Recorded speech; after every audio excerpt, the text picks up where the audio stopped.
वही लाल किला है जहां से 1857 में आजादी की जंग की शुरुआत हुई।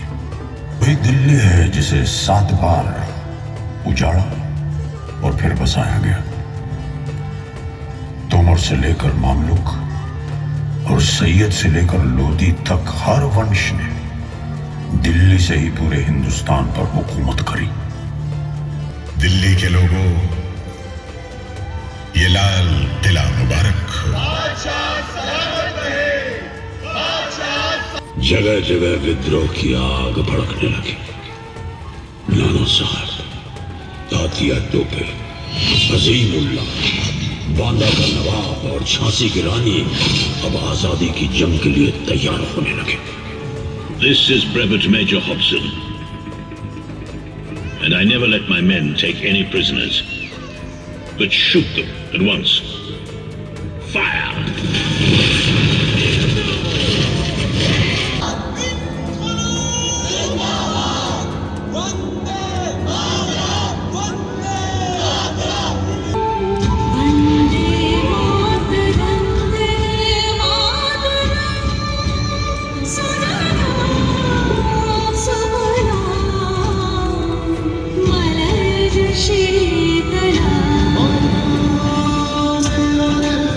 Hello guys, welcome to my channel. Right now మనం ఇప్పుడు వరల్డ్ హెరిటేజ్ సైట్ అయిన ఎర్రకోట ముందున్నాం. మనాలి ట్రిప్లో ఇదే నా లాస్ట్ వీడియో. రెడ్ ఫోర్ట్కి ఆపోజిట్లో మీరు చూస్తున్నదే శ్రీ దిగంబర్ జైన్ లాల్ మందిర్ అండ్ అదే Chandni Chowk historic market. And మీ అందరికీ తెలిసిందే, ఆగస్టు 15 రోజున మన దేశ ప్రధాని ఇక్కడి నుంచినే మన త్రివర్ణ పతాకాన్ని ఎగురవేస్తారనేసి. సో ఇక ఆలస్యం చేయకుండా మనం లోపలికి వెళ్దాం. అండ్ ఇది నా 3rd టైం అనమాట నేను రెడ్ ఫోర్ట్ని విజిట్ చేయడం. నాకు రెడ్ ఫోర్ట్లో బాగా నచ్చింది hi-tech sound and light show. Amitabh Bachchan mesmerising వాయిస్తో పాటు ఆ మ్యూజిక్ వింటుంటే చరిత్రలో మనం ఉన్నామా, మన కళ్ళ ముందే జరుగుతుందా అన్న భావన కలుగుతుంది. సో మనకు ముందే ఒక టికెట్ కౌంటర్ ఉంటుంది. మీరు ఇక్కడ ప్రైజెస్ అయితే చూడొచ్చు, టైమింగ్ చూడొచ్చు. 7:30 to 8:30, 8:45 PM నుంచి 9:45 PM 2 షోలు అయితే ఉంటాయి, ఇంగ్లీష్ అండ్ హిందీలో. ఎంట్రీ టికెట్ అయితే 50 రూపీస్. అదే అండర్ 15 ఇయర్స్ ఏజ్ ఉన్న పిల్లలకైతే ఎంట్రీ ఫ్రీ. ఇంకా మనకు సెక్యూరిటీ చెక్ అయిన తర్వాత లోపలికి అయితే వెళ్తాం. మనకు సెక్యూరిటీ చెక్ పాయింట్ ముందే ఉంటుంది. ఈ ఎర్రకోటకు 2 మెయిన్ ఎంట్రన్స్లు అయితే ఉన్నాయి. సో ఇక్కడ మీరు చూస్తున్న గేట్ పేరు లాహోరీ గేట్ అండ్ ఇంకొక గేట్ పేరు వచ్చేసి ఢిల్లీ గేట్. అండ్ మన ప్రధాని ఇట్లా వెళ్తారనమాట. సో ఇక్కడి నుంచి వెళ్తారు. మనకి ఇక్కడ అయితే పర్మిషన్ లేదు వెళ్ళడానికి, అక్కడ ఆల్రెడీ మిలిటరీ పర్సనల్ అయితే ఉన్నారు. ఇక్కడి నుంచి మనం లోపలికి లాహోరీ గేట్ నుంచి లోపలికి అడుగు పెట్టగానే మార్కెట్ వస్తుంది. దీనిని చెత్తా చౌక్ బజార్ అని పిలిచేవారు అప్పట్లో. షాజహాన్ టైంలో ఇక్కడ షాప్స్ 2 వైపులా పైన కింద ఉండేవంట. అండ్ ఇది లగ్జరీ ట్రేడ్, విలాసవంతమైన వ్యాపారానికి పెట్టింది పేరు. సో ఫ్రెండ్స్, ఈ మార్కెట్లో హై క్వాలిటీ సిల్క్తో పాటు గోల్డ్, సిల్వరు, జ్యువెలరీ, జెమ్స్ ఇలా రాజకుటుంబాలకు సంబంధించిన వాళ్ళు మాత్రం ఇక్కడ షాపింగ్ చేసేవాళ్ళంట.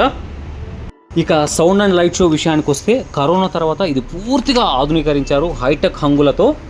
ఫ్రెండ్స్, ఎదురుగా మీరు చూస్తున్నారు కదా బ్యారక్. బ్రిటిష్ కాలంలో ఇది బ్యారక్ మ్యూజియంగా మార్చారు. పూల దోశలు అనుకున్నారంట ఫస్ట్, కాకపోతే ఎందుకు కోళ్ళు వేయడం అని దీన్ని కూడా హైటెక్ మ్యూజియంగా అయితే మార్చారు. సో ఈ ఎర్రకోటలో ముఖ్యంగా 3 ప్రముఖ ప్రదేశాలు ఉన్నాయి. Naubat ఖానా, Diwan-i am and Diwan-i Khan. ఈ షో ఈ 3 మీద ప్రదర్శింపబడుతుందన్నమాట. గాయస్, ఈ షో పేరైతే జై హింద్. వారసత్వ ప్రదేశంలో ప్రత్యక్ష నటులను మరియు హైటెక్ ప్రొజెక్షన్ మ్యాపింగ్ టెక్నాలజీని ప్రదర్శించే మొదటి సౌండ్ అండ్ లైట్ షో ఇది. 3 భాగాలుగా ఈ షో కీలకమైన చారిత్రక ఘట్టాలను హైలైట్ చేస్తుంది. మరాఠాల ఆవిర్భావం, 1857లో స్వాతంత్ర యుద్ధం, భారత జాతీయ సైన్యం ఆవిర్భావం, INA విచారణలు మరియు భారతదేశ స్వాతంత్ర పోరాటం. నేను ఖచ్చితంగా ఒకటైతే చెప్పగలను, ఈ షో దేశభక్తితో మీ హృదయాలను అయితే తాకుతుంది. ఆలస్యం చేయకుండా షోలోకి వెళ్ళిపోదాం ఫ్రెండ్స్. लाल किले में आपका स्वागत है. भारत का इतिहास शौर्य और बलिदान की गौरव गाथा है. ये कहानी है वीरों की, संग्रामों की और भारत के अतीत के कुछ सबसे निर्णायक क्षणों की. लाल किले की ये दीवारें भारत के गौरवशाली इतिहास की सदियों से साक्षी रही हैं. प्रस्तुत है जय Hind. Red Fort Sound and Light Show.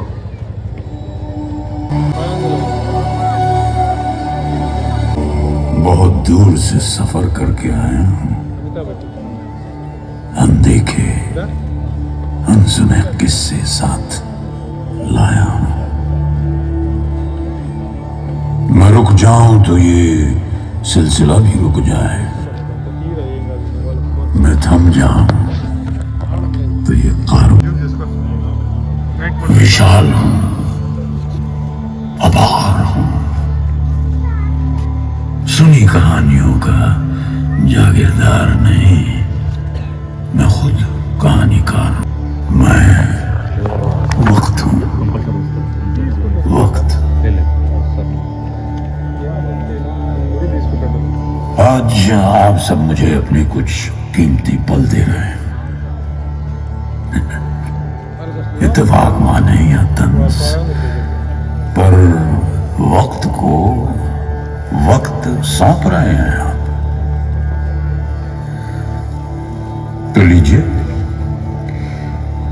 तो लीजिए मेरी तरफ से ये 400 साल।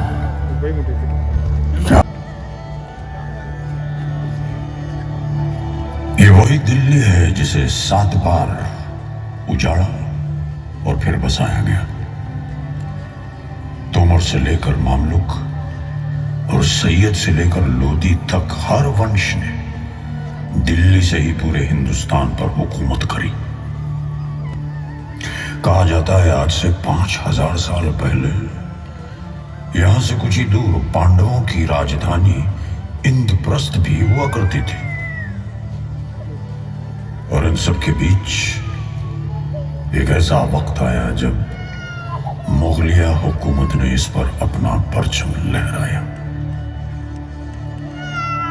सियासी वजहों के तहत शाहजहां ने अपनी पुरानी राजधानी आगरा को छोड़कर इस लाल किले की बुनियाद डाली और दिल्ली को अपनी नई राजधानी बनाकर यहीं से पूरी मुगल सल्तनत पर हुकूमत का आगाज किया।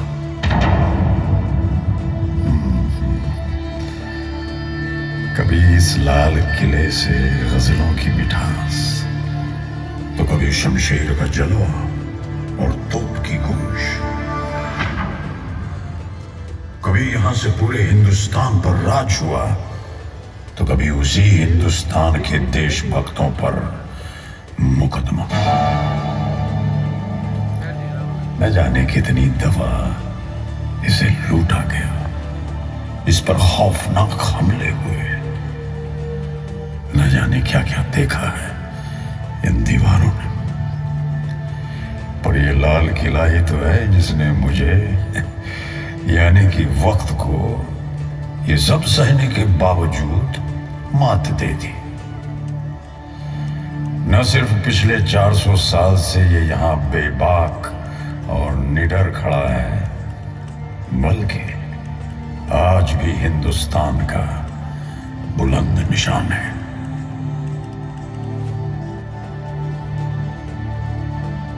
जी हां, ये वही लाल किला है जहां से 1857 में आजादी की जंग की शुरुआत हुई,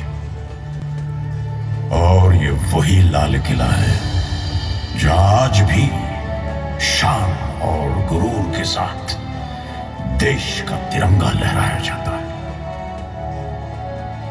देखिए, आप नौबत खाने के सामने खड़े हैं। ये वही जगह है जहां कभी ढोल नगाड़े बजा करते थे और जहां से बादशाह का इस्तकबाल किया जाता था। अच्छा, अब आप आज भी नहीं बल्कि सन 1648 में खड़े हैं। आज का दिन बहुत खास है। आज 18 अप्रैल है और महज 9 सालों में इस किले मुबारक का निर्माण पूरा हो गया है। आज खुद शाहजहां आपका इस्तकबाल और इस किले का उद्घाटन करेंगे।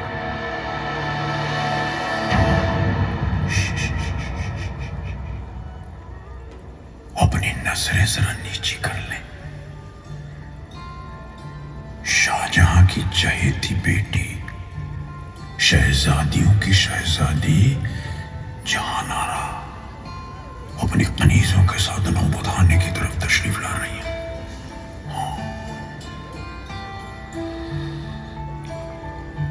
17 साल की यह शहजादी हिंदुस्तान की बादशाह बेगम भी है। हालांकि बादशाह की 3 बेगमें हैं, पर वह सुनते केवल अपनी सबसे प्यारी बेटी जहानारा की है।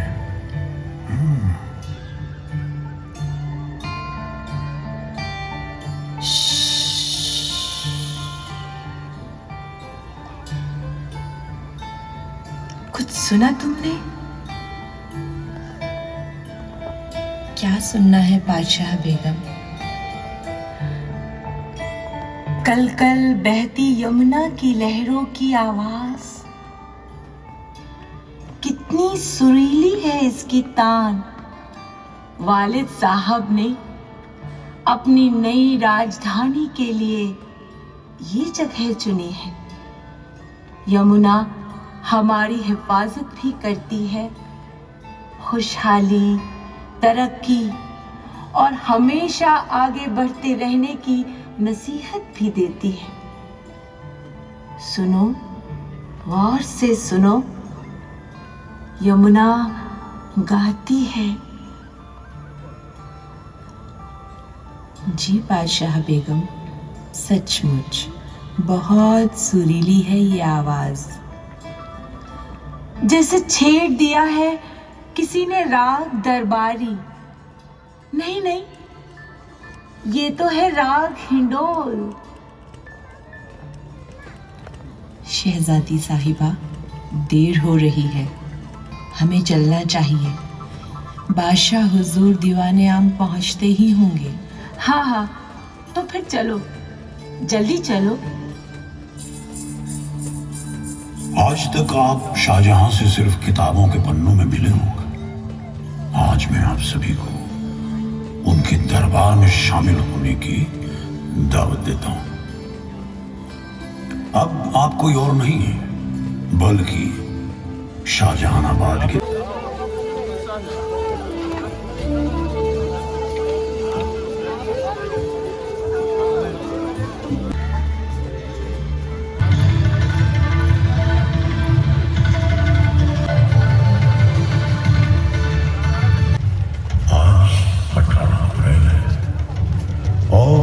महज 9 सालों में इस किले मुबारक का निर्माण पूरा हो गया है। आज खुद शाहजहां आपका इस्तकबाल और इस किले का उद्घाटन करेंगे।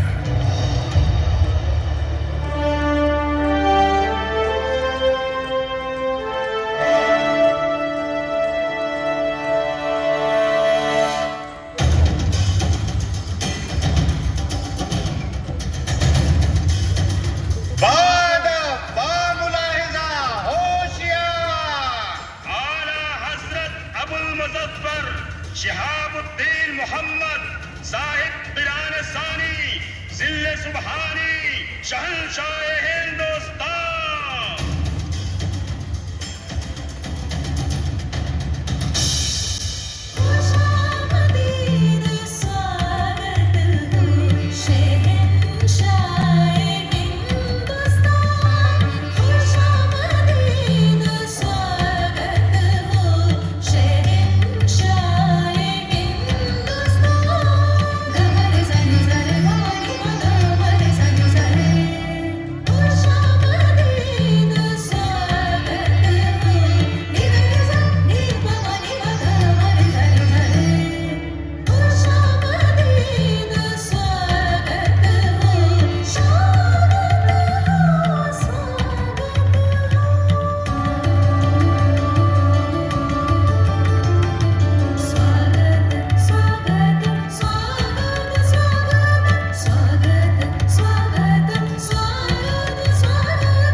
मैं शहंशाह हिंदुस्तान सबका खैर मकदम करता हूं। यकीनन ये किला आने वाले हिंदुस्तान की नई ताबीर लिखेगा। दिल्ली के लोगों, ये लाल किला मुबारक हो। बादशाह सलामत रहे, बादशाह सलामत रहे। शहजादा दारा शिको, शहजादी जहां आरा और शहजादी रोशन नारा, आप बताएं कैसी लगी हमारे ख्वाबों की ये ताबीर? इस किले पर 1000 सदके अब्बा हुजूर। सच कहूं तो ऐसा लग रहा है जैसे खुदा की जन्नत को अब जमीन पर ले आए हों। बहुत खूब लाहौरी मियां, आपने जिस हुनरमंदी और मोहब्बत से ये किला तैयार किया है, हिंदुस्तान उसे हमेशा याद रखेगा। जहां पना आपकी खिदमत में पेश है ये लाल किला और ये दीवाने आम। ये सभी आने वाले हर दिन में हर शख्स को आपकी शान और शौकत की याद दिलाएंगे। शहंशाह सलामत रहे, मुबारक हो ये लाल किला। शहंशाह सलामत रहे, शहंशाह सलामत रहे।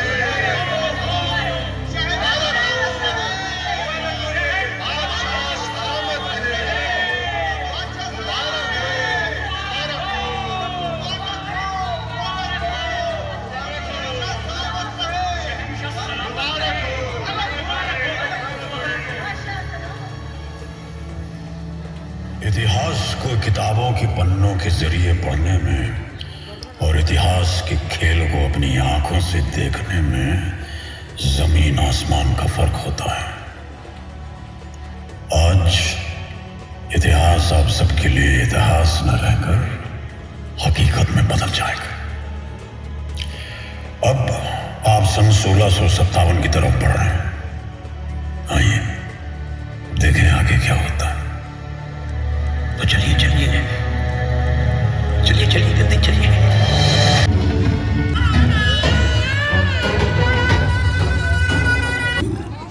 दीवाने खास, अब आप 9 बरस का सफर तय कर चुके हैं।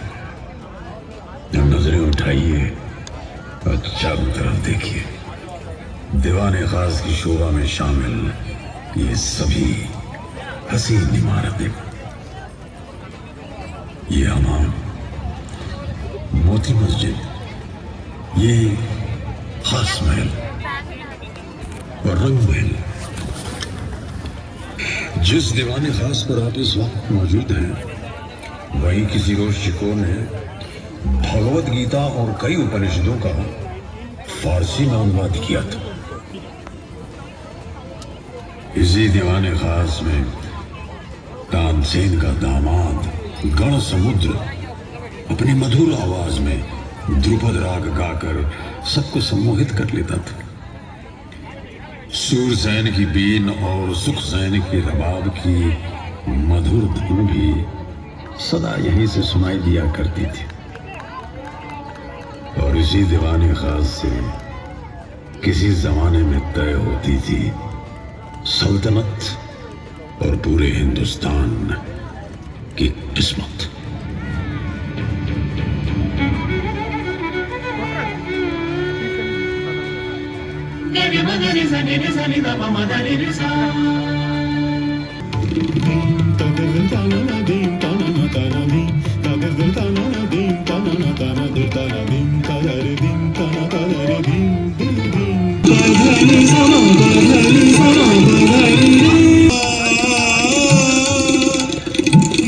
पर इन 9 बरसों में बहुत कुछ बदल गया है। आज हालात कुछ नाजुक है, लिहाजा किले में तनाव का माहौल है। जहां वालिद साहब की तबीयत अब कैसी है? अब्बा हुजूर की तबीयत वक्त के साथ बिगड़ती ही जाती है भाई दारा। जैसे ही ये खबर बाहर पहुंचेगी कि बादशाह की तबीयत नासाज है, दुश्मन ताकतें सर उठाने लगेंगी। तख्त की हिफाजत के लिए जंग के मैदान में भी उतरना पड़ सकता है। वक्त हाथ से फिसलता जा रहा है दारा। कुछ भी हो सकता है, हमें हर मुश्किल के लिए तैयार रहना होगा, चाहे जंग ही क्यों ना हो। दारा शिकोह सभी से अलग था। उसे तो यकीन था कि हिंदू धर्म और इस्लाम के एक होने में ही हुकूमत की भलाई है। दोनों संस्कृतियों के मिलाप के लिए वो हिंदू साहित्य, समाज, संगीत और तौर तरीकों को समझने की पूरी कोशिश में लगा था। शायद यही वजह थी कि कट्टरपंथी औरंगजेब ने खून खराबे के बल पर तख्त को हासिल कर लिया।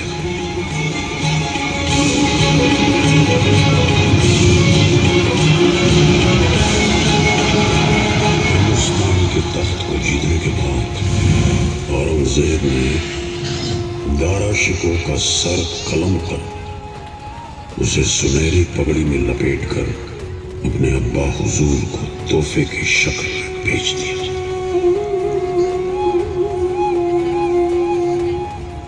औरंगजेब की हुकूमत में लाल किले में संगीत, नृत्य, कविता और कला जैसे हर हुनर पर सख्त पाबंदी लगा दी गई। इस हुकूमत के अंत के साथ ही पूरी मुगलिया हुकूमत की पकड़ हिंदुस्तान पर कमजोर होती गई। दक्षिण में मराठे, पंजाब में सिख, असम में अहोम और न जाने कितनी जगहों पर अलग अलग बाज ताकतें खड़ी होने लगी। सबकी नजर अब मुगलिया हुकूमत के शाही तख्त पर थी। जहां एक तरफ खतरा फिर दिल्ली की सरहदों पे दस्तक देने लगा था, वहीं दूसरी तरफ सल्तनत पर राज कर रहे मोहम्मद शाह रंगीला ने उसे पूरी तरह अय्याशी में डुबो दिया था।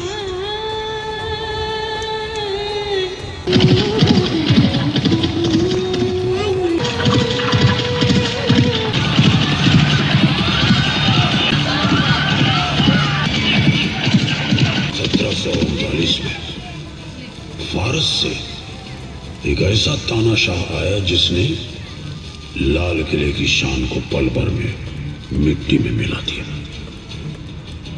वो तानाशाह था नादिर। उसने दिल्ली की इज्जत को तार तार कर देने के बाद रंगीला को अपना बंदी बना लिया। मैं हूं नादिर शाह अफसार। लोग कहते हैं मुझे नादिर कुली बेग, फारस की तलवार। दिल्ली को मैंने दिल से लूटा है, अब तो बस एक ही तमन्ना है, आज और अभी से ये तख्ते ताऊस हुआ हमारा, नादिर शाह अफसार का।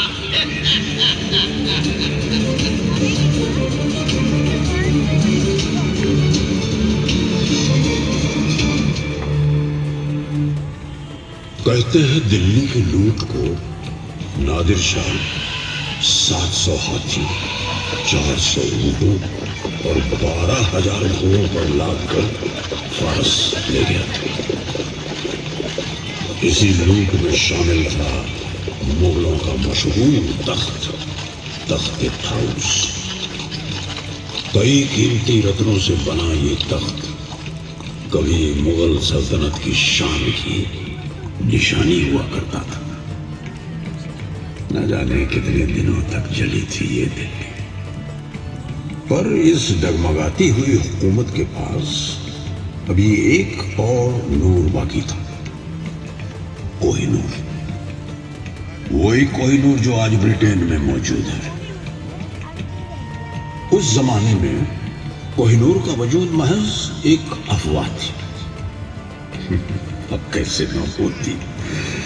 रंगीला ने उसे अपनी पगड़ी की वटों में जो छुपा कर रखा था। किसी को नहीं मालूम था कि वह कीमती हीरा इसके पास है।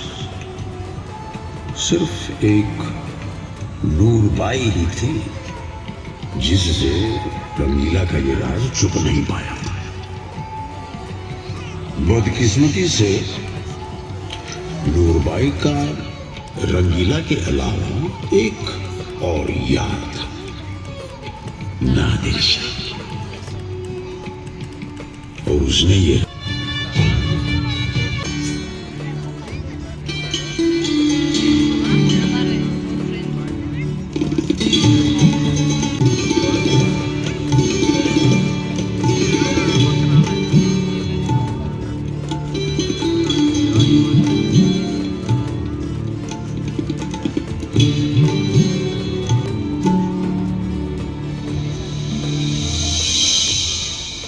पगड़ी बदलने के रिवाज के बहाने हीरे को हासिल कर लिया।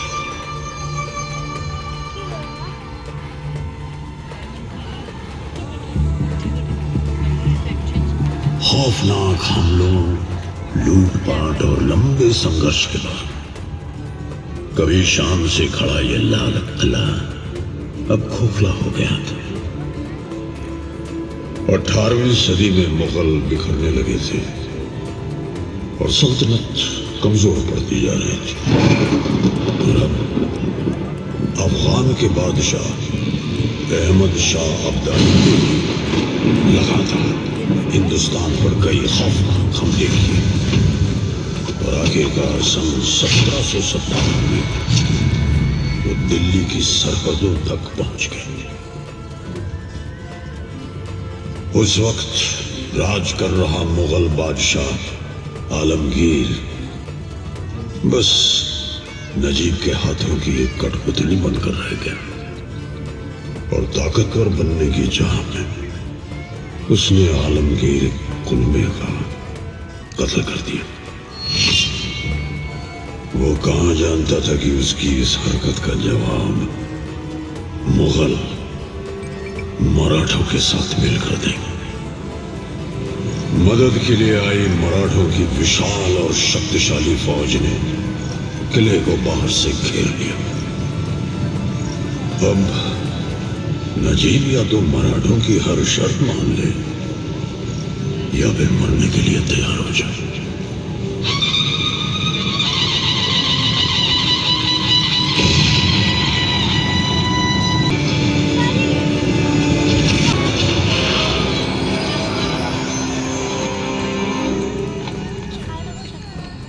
लगता है बारूद के गोलों की बरसात अब रुक गई है।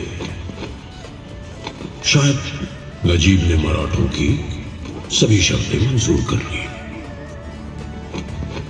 मराठों ने आलमगीर को तख्त पर बैठा तो दिया, लेकिन दिल्ली में अब पेशवा का ही राज था और लाल किला मराठों का हो चुका था।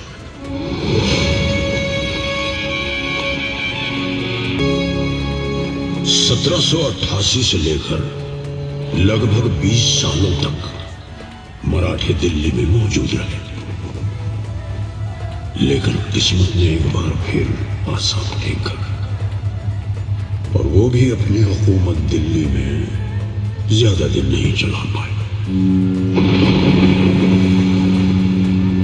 सुनाई दे रहा है वही भारत के इतिहास में बसी एक दर्दनाक याद को जन्म देने वाली ब्रिटेन से आई ईस्ट इंडिया कंपनी। और ईंट का जवाब पत्थर से देने वाले भारतीय कहां चुप बैठने वाले थे। जगह जगह विद्रोह की आग भड़कने लगी। नाना साहब, तातिया टोपे, अजीमुल्लाह, बांदा का नवाब और झांसी की रानी अब आजादी की जंग के लिए तैयार होने लगे। गुप्त पैगाम कमल और रोटी के जरिए गांव-गांव घूमने लगे ताकि अंग्रेजों को इस बगावत की खबर न लगे। 10 मई 1857 के दिन क्रांतिकारी आजादी का नारा लगाकर मेरठ से दिल्ली की ओर निकल पड़े, बादशाह हिंद को अपने फर्ज की याद दिलाने। बादशाह हिंद यानी कि मुगलिया हुकूमत का आखिरी वारिस बहादुर शाह जफर। बादशाह सलामत रहे। हुजूर, अंग्रेजों की यह कंपनी पिछले 100 सालों से अपने निजी मकसदों के चलते हमारा इस्तेमाल कर रही है। सरहदें तो तब पार हुई जब हमें जबरन राइफल इनफील्ड 54 थमा दी गई। इस राइफल को चलाने के लिए कार्टेज को मुंह से फाड़ना पड़ता है। कार्टेज को दांत से फाड़ने का मतलब गाय और सुअर की चर्बी को अपने मुंह से लगाना। और अब बगावत तो होकर रहेगी।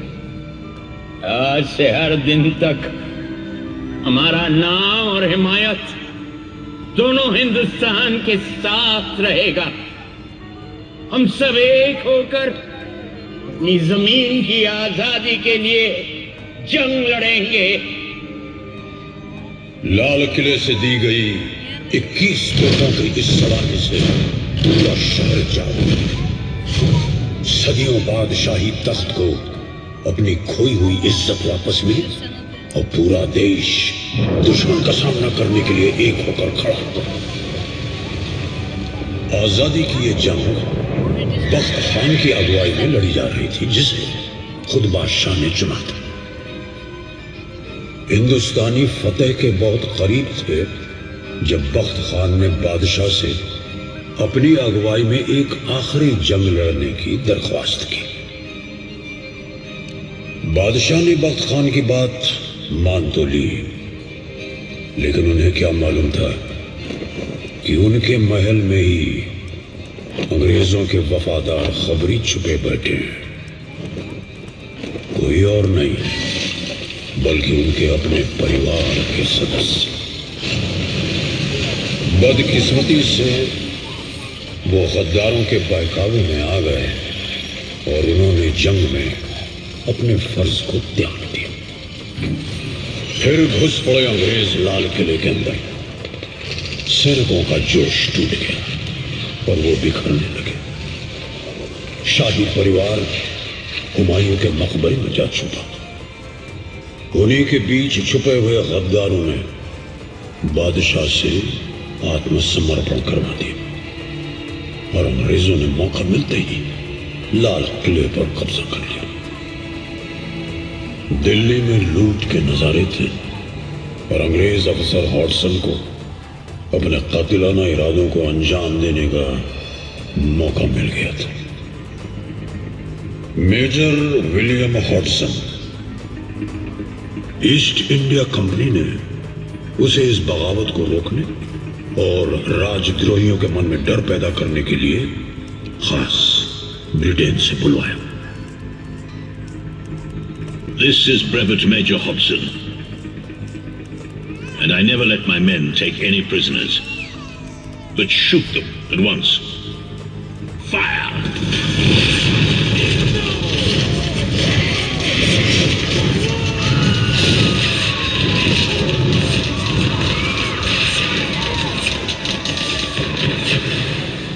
और फिर अंग्रेजों ने लाल किले में चलाया पहला राजद्रोह का मुकदमा।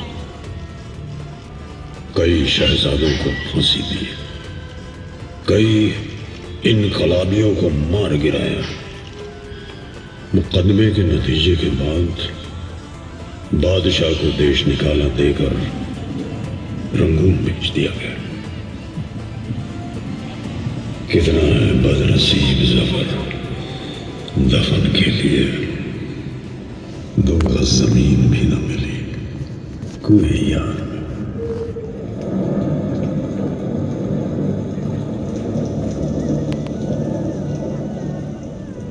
अब लाल किले पर अंग्रेजों का कब्जा था। इस 1857 की जंग के बाद ईस्ट इंडिया कंपनी का भी अंत हुआ। हिंदुस्तान अब अंग्रेजों की महारानी के साम्राज्य का हिस्सा बन गया। अंग्रेजों ने लाल किले में बने महलों के शाही खजाने को लूट लिया, बेआबरू कर दिया इसे, जैसे किसी जीते जागते इंसान के अंदर से रूह खींच ली हो। 1857 में जो आग देश की आजादी के लिए उठी थी, अंग्रेजों ने उसे दबा तो दिया, लेकिन उस आग ने ज्वाला का रूप ले लिया था। देश को अंग्रेजों से आजाद कराने के लिए वतन परस्ती की अलग अलग आवाजें उठी। मुल्क में इनकलाब को एक नई दिशा मिली। 1911 में अंग्रेजों ने दिल्ली को अपनी राजधानी बनाया तो लाल किले की अहमियत और उभरी। एक बार फिर वो हिंदुस्तान का प्रतीक बन गया। अब हिंदुस्तानी जानते थे कि अंग्रेजी हुकूमत को हटाना है तो लाल किले पर भारत का झंडा फहराना होगा। 1941 में हिंदुस्तानियों ने आजादी की तरफ एक और कदम बढ़ाया और आजाद हिंद फौज का जन्म हुआ। हिंदुस्तान की अपनी फौज। इस आंदोलन की शुरुआत की सुभाष चंद्र बोस ने। We have undoubtedly traveled a long way towards the goal of Swaraj, but complete independence has yet to be won.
Azad Hind फौज के सिपाहियों में से लगभग 23,000 शहीद हो गए।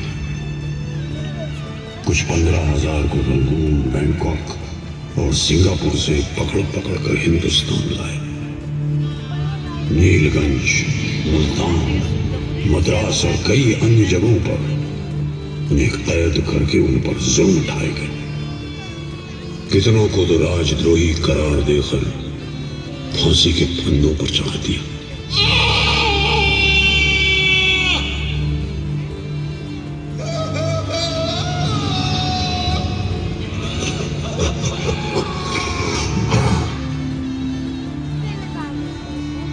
या फिर घटनास्थल पर ही गोली मार दी। यहाँ बराबर में बसे सलीमगढ़ के किले में हुए जुल्म यहाँ के इतिहास का एक दर्दनाक हिस्सा है। नवंबर 1945 में आजाद हिंद फौज पर पहला मुकदमा इसी लाल किले में चलाया गया।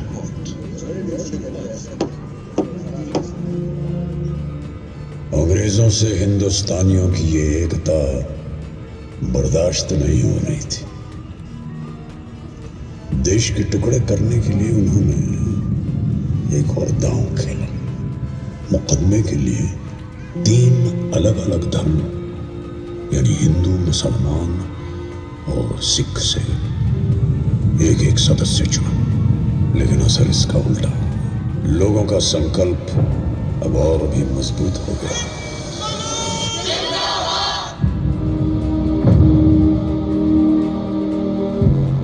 पूरा देश इन तीनों जवानों के हक में उठ खड़ा हुआ।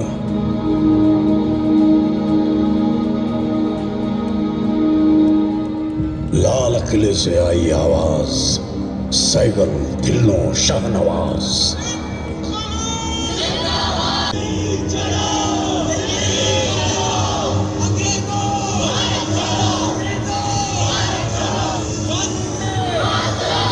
और फिर सपना साकार हुआ, भारत देश आजाद हुआ।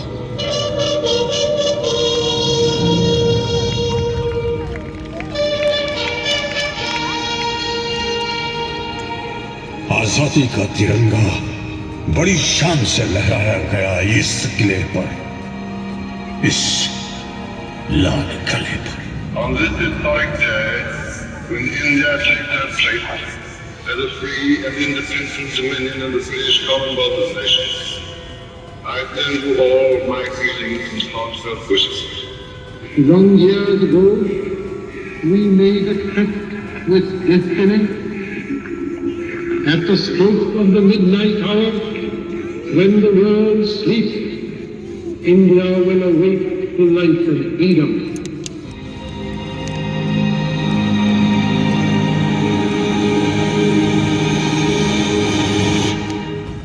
इस अमृत काल में एक एक दिन, समय का प्रत्येक क्षण, जीवन का प्रत्येक कण मातृभूमि के लिए जीना, तभी 75 साल तक देश को यहां तक पहुंचाने में जिन जिन लोगों ने योगदान किया, उनका पुण्य स्मरण हुए काम आएगा।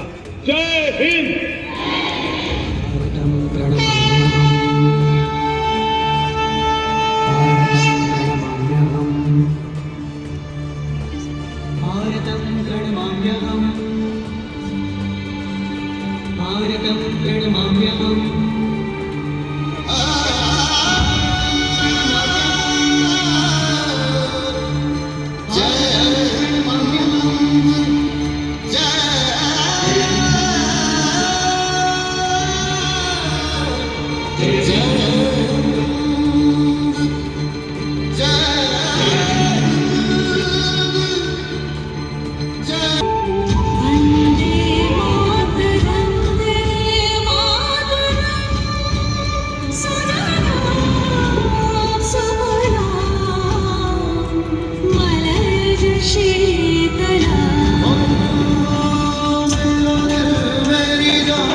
जनगण मन अधिनायक जय हे, भारत भाग्य विधाता। पंजाब सिंधु गुजरात मराठा, द्राविड़ उत्कल बंगा, विंध्य हिमाचल यमुना गंगा, उच्छल जलधि तरंगा। तब शुभ नामे जागे, तब शुभ आशीष मांगे, गाहे तब जय गाथा। जनगण मंगल दायक जय हे, भारत भाग्य विधाता। जय हे जय हे जय हे, जय जय जय जय हे। भारत माता की जय, भारत माता की जय, भारत माता की जय।